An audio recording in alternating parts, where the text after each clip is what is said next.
Portugal will win the World Cup 2026. Take it to the court.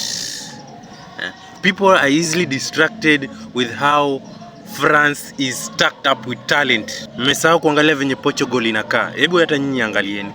Look at this and tell me why Portugal will not win the World Cup 2026. Achana na hii draw ya Mexico ya jana hii. Achana nayo. Tell me why this Portugal will not take home the World Cup 2026. There is no reason.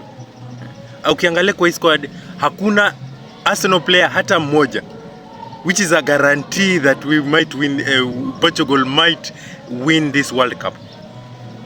Number two, and this is not a hate for Arsenal fans, but you guys, your players and winning trophies, sahau. Number two, the midfield of Bruno, Vitinha na Joao Cancelo. It is any team's midfield dream. Ukiangalia hizi midfield ya watu watatu wanaweza ingia kwa any team bila kubenchiwa. They can bench Real Madrid's starting 11, they can bench Barcelona, they can bench Bayern, they can bench Arsenal, they can bench Man City. And look at this left wing side. We have Rafael Leao and Nuno Mendes. This here is an abomination. Imagine Rafael Leao na Nuno Mendes on this left side.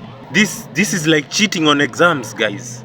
Other national teams should be going to court to appeal for this side, kwamba wasianze wote. This side is so strong that any team would be terrified. I do not see any reason why Portugal should not win this World Cup. We saw it last season. France walikuwa wazuri, but they got knocked out by Spain in the Nations League.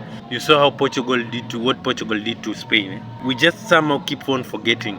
Thank God there's no Arsenal player in this Portugal team. Otherwise, Portugal will win the World Cup.